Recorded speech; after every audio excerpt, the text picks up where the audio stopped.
요한계시록에 보면 첫째 나팔이 울릴 때 천지가 불타게 된다는 내용이 나옵니다.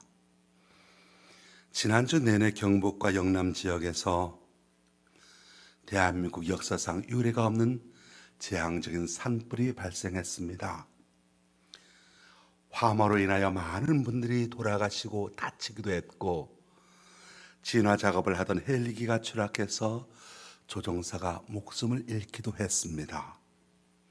수많은 가정집과 건물들이 전소되기도 했습니다.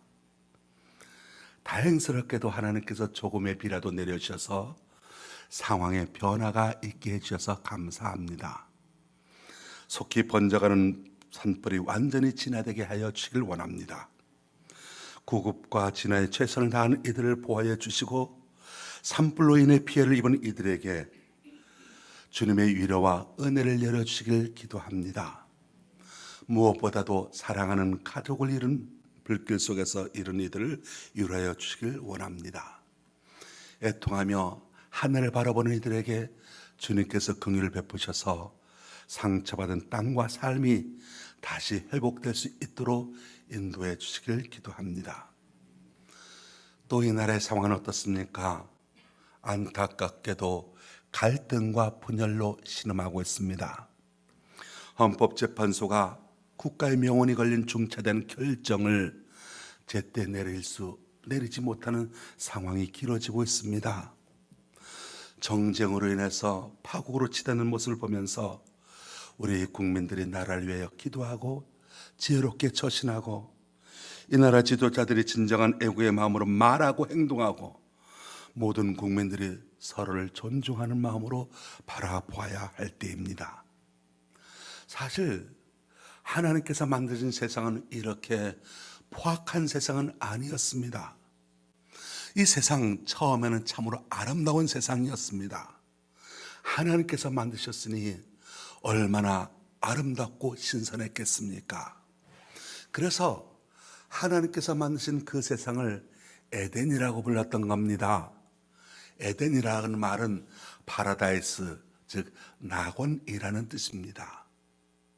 하나님께서 천지를 창조하실 때 매일매일 만드신 것을 보시고 좋았다고 하셨습니다. 그리고 마지막 날에는 6일 동안 지어놓으신 모든 것을 보시고서는 심히 좋았더라, 그렇게 말씀하셨습니다.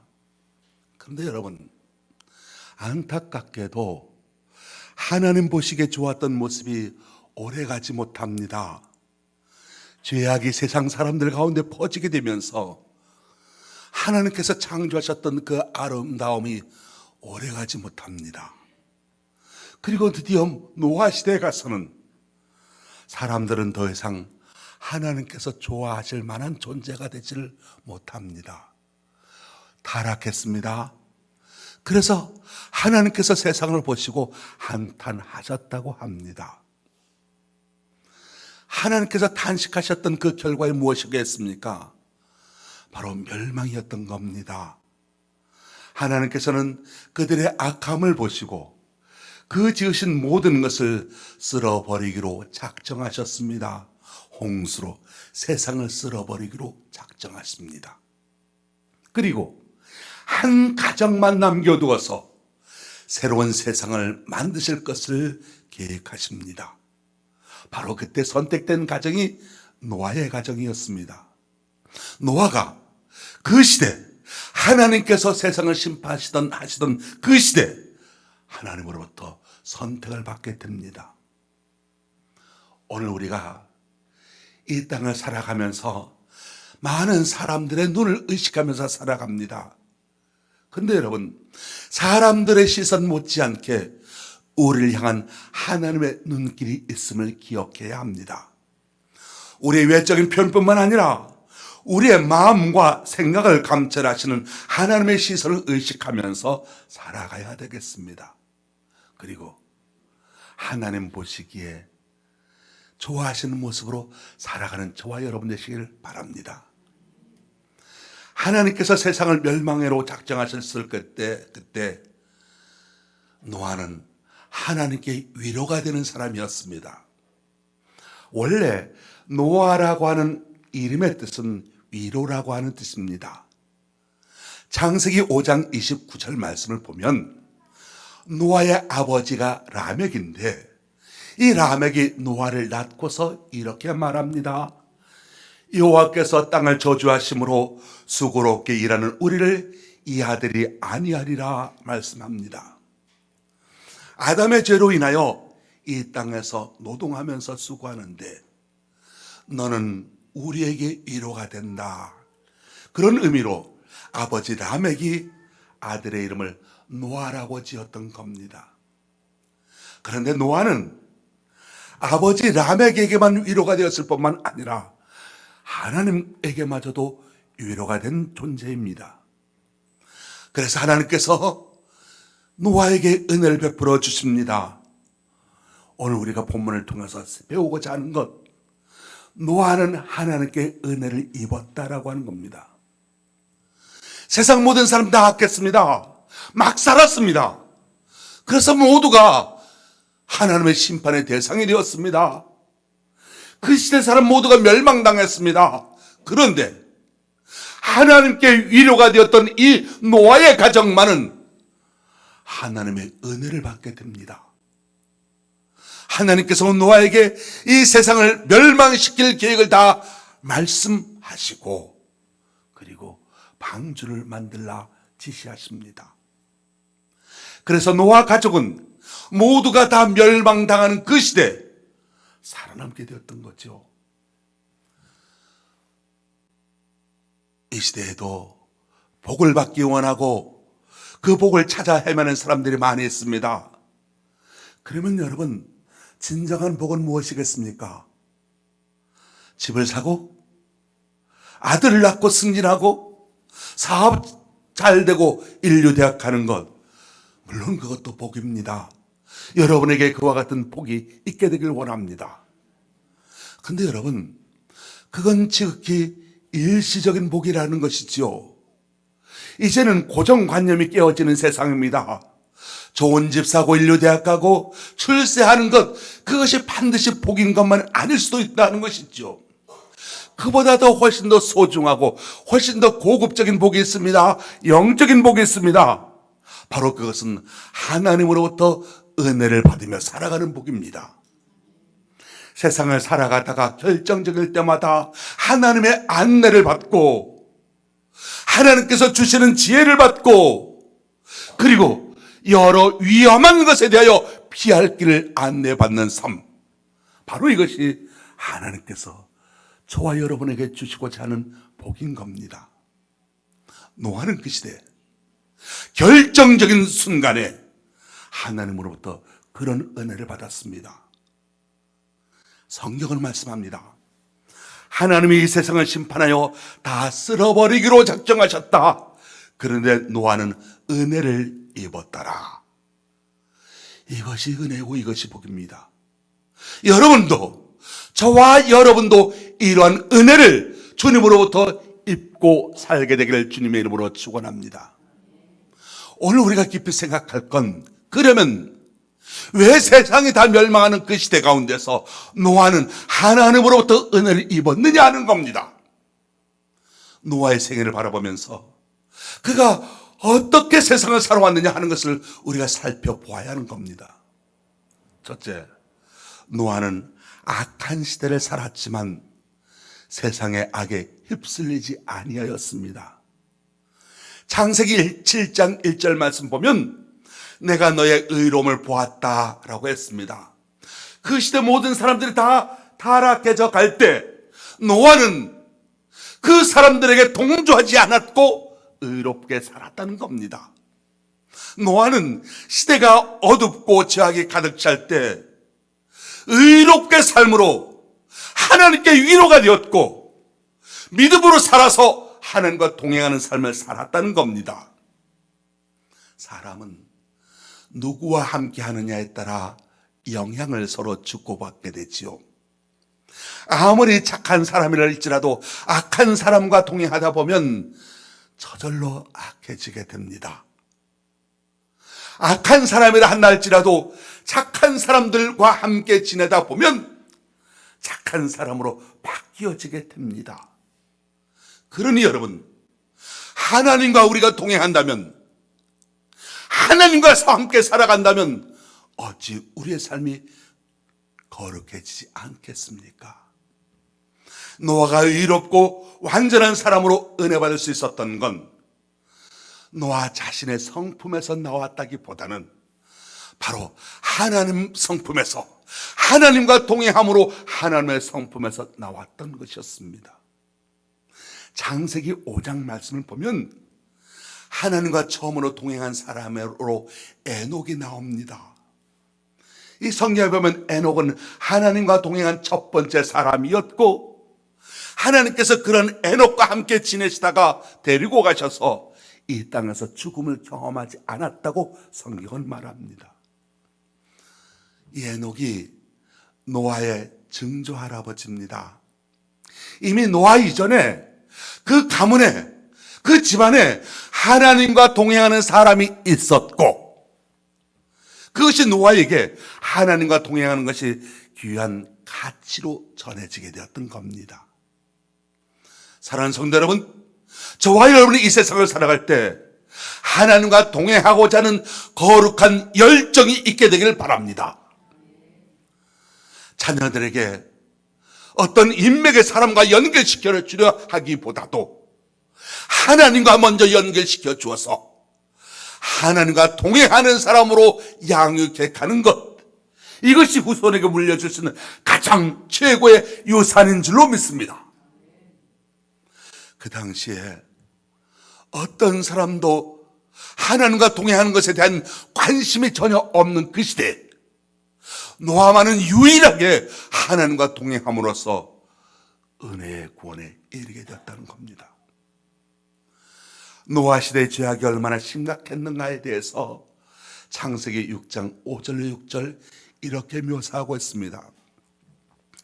여호와께서 사람의 죄악이 세상에 가득함과 그의 마음으로 생각하는 모든 계획이 항상 악할 뿐임을 보시고 땅 위에 사람 지으셨음을 한탄하사 마음에 근심하시고 말씀합니다. 당시의 죄악이 얼마나 세상에 가득한가를 말해주고 있습니다. 하나님께서 세상 지으신 것을 한탄하실 정도가 되었다는 겁니다. 세상 어디에도 성하는 곳이 없습니다. 부정과 부패가 난무합니다. 가정도 윤리적으로 무너졌습니다. 타락해져 갑니다. 이렇게 불의가 만연하던 바로 그 시대, 바르게 산다, 옳게 산다, 이건 여간이 힘든 일이 아니었을 겁니다. 노아를 보십시오. 온 세상에 죄악으로 가득 찼습니다. 악한 세상입니다. 이때 노아는 혼자서라도 아니다, 이래서는 안 된다, 의롭고 올바르게 하나님과 동행하며 살았다고 했습니다. 노아의 입장에서 보면 얼마나 힘들었겠습니까? 여러분 한번 생각해 보십시오.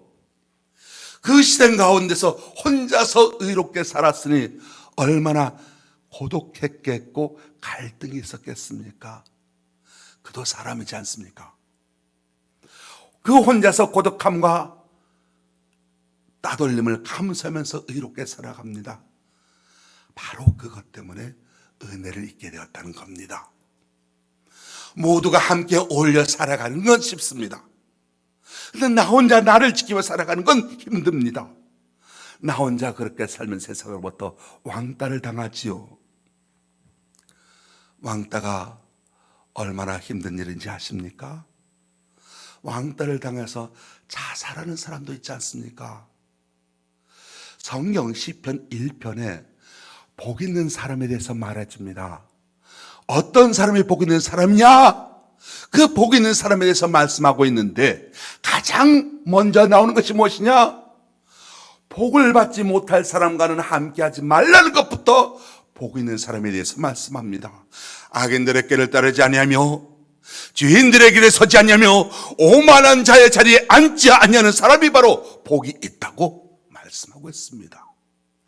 사랑하는 성도 여러분, 저와 여러분이 하나님과 동행하는 복을 누리기 위해서는 먼저 함께하지 말아야 될 사람과 분별하고 그 영향력을 받지 않는 것이 중요하다고 봅니다. 노아에게도 많은 사람들이 주변에 있었습니다. 그 사람들은 어떤 사람이었습니까? 하나님의 뜻을 가지고 살아가는 것에 대해서는 관심이 없는 사람이었습니다.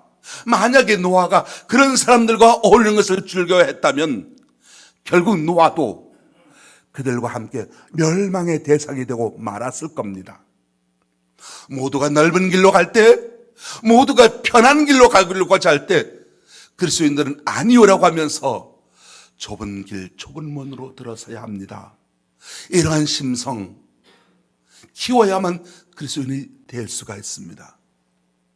남들도 다 그렇게 악하게 하는데 그것이 관행인데 하면서 따라하게 되면 함께 어둡게 사는 자가 되고 마는 것이지요. 이 땅에서 의롭게 살기 위해서 왕따 당하고 그러나 하늘에서는 은혜를 입는 것, 이것이 믿음의 사람의 사는 방식입니다.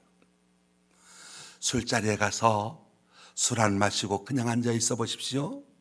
술맛 안 난다고 네가 언제부터 그랬냐고 얼마나 비아냥됩니까? 사람들이 남의 말 뒷담화할 때 나만 가만 앉아 있어 보십시오. 괘씸하게 생각합니다. 근데 왜 남들 다 하는데 너는 안 하느냐라고 합니다. 그러니 그 시대 노아가 얼마나 고독했고 외로웠고 갈등이 많았겠습니까? 그 시대가 오죽 그랬으면 하나님께서 그 시대를 멸망시키시려고 했겠습니까? 그런데 여러분, 노아는 세상으로부터 왕따는 당했지만 하나님으로부터 은혜를 받았다는 겁니다. 그래서 세상 다 망한 가운데서도 노아의 가정은 구원을 받게 되었던 겁니다. 오늘도 직장생활, 사회생활하면서 정직하고 바르게 살기에는 힘든 세상이 되고 있습니다. 그러면 은근히 왕따 당합니다. 외롭게 살기도 하고 불이익을 당할 수도 있습니다. 그런데 여러분, 그런 것을 두려워하면 신앙인이 되지 못합니다. 하나님으로부터 은총을 받지 못하게 됩니다. 하나님의 나라는 그만한 수고를 해야 갈 수 있는 나라라는 것이죠. 신앙인이 그런 것을 잃어버리면 맛있는 소금이 됩니다. 불 꺼진 촛불이 됩니다. 하나님의 은총은 아무에게나 주어지지 않습니다. 저와 여러분 모두가 다 신앙적으로 용기 있게 성숙해지는 삶을 살게 되기를 예수님의 이름으로 축원합니다. 그렇다면 두 번째로, 하나님과 동행한다는 것은 무엇을 말하겠습니까? 노아가 어떻게 살았기에 하나님과 동행했다고 기록하고 있습니까? 성경 말씀을 보면 노아가 하나님과 동행하기 위하여 특별한 어떤 것을 했다는 말씀은 없습니다. 다만 창세기 7장 5절 말씀을 보면 노아에 대해서 말하기를, 노아가 여호와께서 자기에게 명하신 대로 다 준행하였더라, 그렇게 말씀하고 있습니다.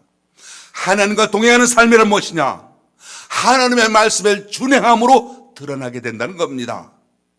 그러기 위해서 하나님의 말씀을 듣는 삶이 필요합니다. 노아 당시 하나님의 말씀을 듣는다는 것은 특별한 노력과 집중이 필요했을 것입니다.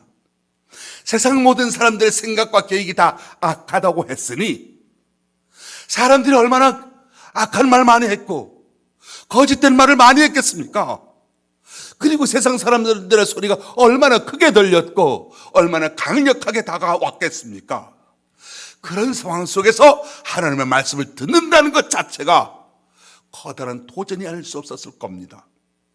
그런데 노아는 세상 사람들의 목소리가 아무리 크게 들려도, 그들의 목소리가 아무리 강력하게 들린다 할지라도 하나님의 세미한 음성을 듣는데 더 집중했습니다. 세상 어떤 소리보다도 더 크게 들었습니다. 그렇게 들은 말씀을 노아는 준행했다고 했습니다. 듣기는 많이 듣는데 준행하는 것이 없다면 그것을 또한 하나님과 동행하는 삶이라고 말할 수가 없을 겁니다. 올 한 해 하나님과 동행하는 삶을 위해서 하나님의 말씀에 귀 기울이는 여러분 되시기를 주의 이름으로 축원합니다. 오늘날 이 땅에는 비신앙적인 세상의 말들이 범람하고 있습니다. 이와 같은 때 노아와 같이 하나님의 말씀에 귀를 기울이십시오. 하나님의 마음을 헤아리십시오. 하나님과 동행하는 삶을 사십시오. 그러면 자연스럽게 하나님의 형상을 회복하게 됩니다. 하나님의 형상을 회복하고 하나님과 동행한다는 건 우리 성도들에게 있어서 평생의 과제이지요. 많은 사람들이 잠깐 기분 좋게 동행했다가 헤어지는 경우들이 많이 있습니다.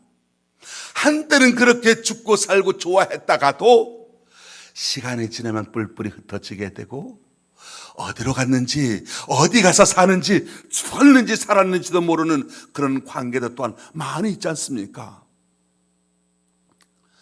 레오나르도 다빈치가 그린 최후의 만찬이라는 그림이 있습니다. 세계적으로 알려진 명화 중에 명화이죠. 그런데 레오나르도 다빈치가 최후 만찬을 그릴 때 이런 일화가 있다고 합니다. 방송실 잠깐 그림 띄워줄 수 있을까요? 자, 다빈치는 최후의 만찬을 그릴 때 그 그림에 나오는 인물로 안 되는가 봅니다. 네. 이 다빈치가 이 그림을 그릴 때 이 그림에 나오는 인물에 맞게끔 모델을 찾아서 한 명 한 명 그려나갔다고 합니다. 그렇게 해서 나머지 제자들은 다 그리게 되고 두 인물이 남게 됩니다. 서로 상반되는 인물의 인격인 인물인 예수님과 가룟 유다였습니다. 다빈치는 두 인물을 그리기에 알맞는 모델을 찾아 나섰습니다. 모델이 될 만한 사람 찾기는 쉽지 않았지요. 그러던 어느 날 시골의 조그마한 예배당에서 예배에 참석하게 되었는데 그곳에서 예수님을 그릴 만한 한 모델을 발견하게 됩니다. 성가대 자리에 앉아서 열심히 성가를 부르고 있는 한 소년이 눈에 들어왔습니다. 찬양하는 그 청년의 모습이 천사와 같이 아름답게 보였습니다. 예수님의 모델로 사용하기에 족하다고 생각되었습니다. 그래서 다빈치가 그 소년을 데리고 와서 모델로 삼아 예수님을 그 가운데 그려 넣었습니다. 그리고 예수님을 그린 다음에 나머지 마지막 하나 남은 사람 가룟 유다의 모델을 찾게 되었습니다. 근데 이게 쉽지가 않았습니다. 어떤 사람 가룟 유다의 모습인가 오랜 시간 동안 가룟 유다를 그리지 못하고 있었다고 합니다. 그렇게 무려 10여 년의 세월이 지나가는 어느 날 지저분한 거리를 지나고 있는 술에 찌들고 있는 불량스러운 보이는 한 젊은이를 만나게 됩니다. 그 모습을 본 다빈치는 바로 이 사람이 가룟 유다의 모델이다 생각합니다. 그 청년의 모습은 어디를 보아도 사악하고 욕심이 많은 가룟 유다의 모습이었기 때문입니다. 다빈치는 정중하고 조심스럽게 가룟 유다의 모델을 제의합니다. 그 청년은 다빈치의 제의를 거절하지 않고 받아들입니다. 그렇게 가룟 유다를 그려 넣음으로써 세계적인 명화 최후 만찬이 완성되게 되었던 것이지요. 이 그림이 다 완성된 다음에 가룟 유다 모델을 했던 그 청년이 다빈치에게 묻습니다. 선생님, 저를 기억하지 못하시겠습니까? 그러면서 자신을 소개합니다.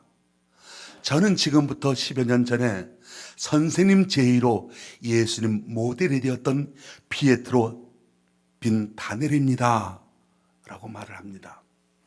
그리고 말하기를 자신은 어려서부터 음악적인 재능이 있어서 로마의 음악학교에 진학하게 되었는데 거기서 불량스러운 친구들을 사귀게 되었다는 겁니다. 그렇게 방탕한 길로 접어들게 되었고 10여 년 동안 술 먹고 술에 찌들리고 방탕한 생활을 하다가 이렇게 되었노라고 자신의 사정을 털어놓습니다. 무슨 말입니까? 잠깐 동안은 하나님의 말씀을 듣고 그 말씀대로 살아가려고 열심을 낼 수는 있습니다. 잠깐 동안은 그렇게 예수님 형상으로 이 세상을 살아갈 수도 있습니다. 근데 이것은 여러분, 잠깐이 아니라 지속적으로 평생 해야 되는 과제라는 사실입니다. 주님의 말씀이 내 뜻과 다르기에 그 말씀을 듣고 준행하고 싶지 않을 때도 있습니다. 세상 소리가 달콤하고 유혹적이어서 하나님의 말씀은 뒷전으로 안 들은 척하면서 살아가고 싶을 때가 많이 있습니다. 그럴 때 노아는 어떻게 했습니까? 하나님의 말씀을 다 준행하였더라. 저와 여러분도 하나님과 동행하는 삶이 되어야 할 줄로 믿습니다. 세 번째로 노아는 새 역사 창조를 위하여 하나님께 전적으로 헌신했습니다. 노아가 방주를 지을 때 물가에다 만들지 않았습니다. 높은 산은 아라산 정상에다가 방주를 지었습니다. 사람들이 배를 지을 때 바닷가나 강가에서 만든다고 한다면 그건 흔히 있는 일로 생각했을 것입니다. 그런데 노아가 가장 높은 산인 아라산 정상 위에다 방주를 지었을 때 세상 사람들이 뭐라고 말했겠습니까? 저 미친 사람 봤나? 저 돈 사람 봤나? 그렇게 말했지 않았겠습니까? 그럼에도 불구하고 노아는 하나님께서 시키는 일에 순종해서 노아는 산 등성에다가 배를 지었다는 사실입니다. 창세기 6장 22절. 노아가 그와 같이 하여 하나님이 자기에게 명하신 대로 다 준행하였더라. 바로 이것이 신앙입니다. 우리가 어떤 일을 할 때 남의 시선을 의식할 때가 많이 있습니다. 남이 나를 어떻게 보느냐 의식하다 보면 자기도 모르게 거짓과 위선에 빠지게 되지요. 또한 반대로 아예 남을 무시하며 살아가는 사람도 있습니다. 내가 세운 기준 가치, 내가 필요한 어떤 욕구에 매여서 남을 생각하고 하늘을 생각하는 경우가 있습니다. 이기적인 경우가 되죠. 심지어 하나님을 자기 생각 속에 가두어두는 경우도 있습니다. 자기가 말하고 자기가 주장하고 자기가 생각하는 것을 마치 하나님의 뜻인 양 착각하는 사람도 있습니다. 이런 것은 아무런 도움이 되지 못합니다. 신앙생활은 어떤 생활이겠습니까? 이런 경우에 하나님이라면 어떻게 하실까? 이런 경우에 하나님께서 나에게 원하시는 것은 무엇일까?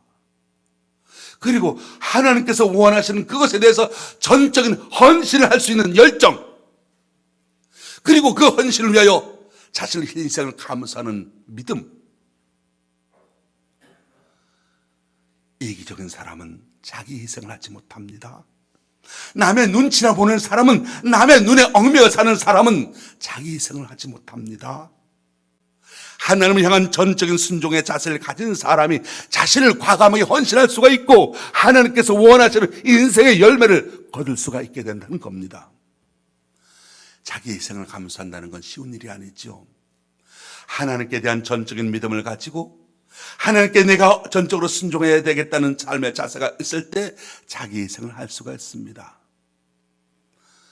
희생다운 희생을 한번 해보지 못한 사람, 인생을 제대로 살았다고 말하지 못합니다.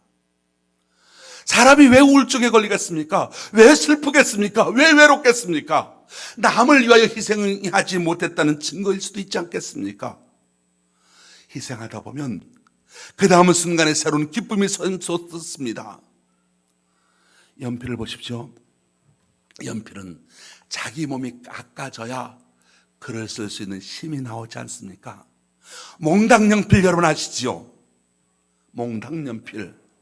우리가 어렸을 때만 하더라도 몽당연필 참 많이 썼습니다. 나중에는 조그만해지면 볼펜 깍지를 끼워서 사용했습니다. 자기 몸이 그렇게 깎여졌다는 건 그만큼 많이 쓰여졌다는 것을 의미하지 않겠습니까? 초를 보십시오. 불이 붙어있는 초는 자기가 녹아지고 있습니다. 자기가 녹아졌기 때문에 빛을 발할 수 있었던 겁니다. 우리 예수 믿는 사람도 마찬가지입니다.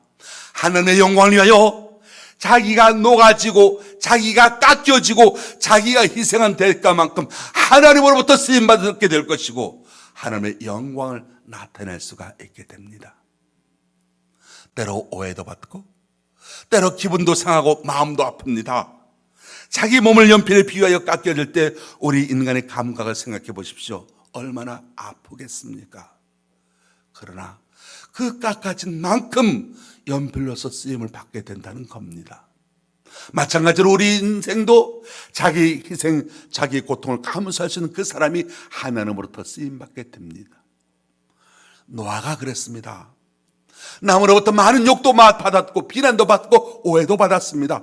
그럼에도 불구하고 하나님께 순종합니다. 그 결과로 방주라고 하는 새로운 하나님의 역사를 만들어가지 않았겠습니까? 우리도 이와 같은 신앙생활을 해야 합니다.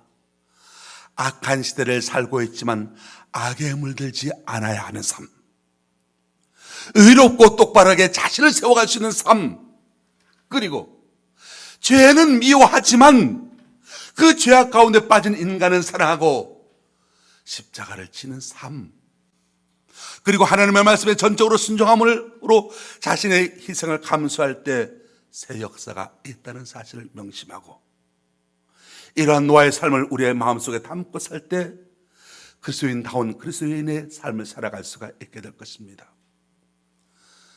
말씀을 정리합니다. 노아는 그 시대에 의롭게 살았기에 하나님으로부터 은혜를 받게 됩니다. 하나님의 은혜를 받고 나니까 하나님의 때를 따라 그의 길을 안내하셨고 미리 알려주셨습니다. 가장 결정적인 순간에 그가 해야 할 일을 알려주셨습니다. 다 망하는 때 노아의 가정은 구원받았습니다. 든든하게 보호받았습니다. 세상 심판받아 멸망당해도 보호받는 것, 이것이 은혜이고 구원입니다. 그렇게 살아가는 것, 신앙인의 삶입니다. 내가 은혜를 받으니 나와 함께 있는 사람도 은혜를 받게 됩니다. 그 자녀도 그 사회들도 모두 은혜를 입었습니다. 이것이 신앙인의 삶입니다.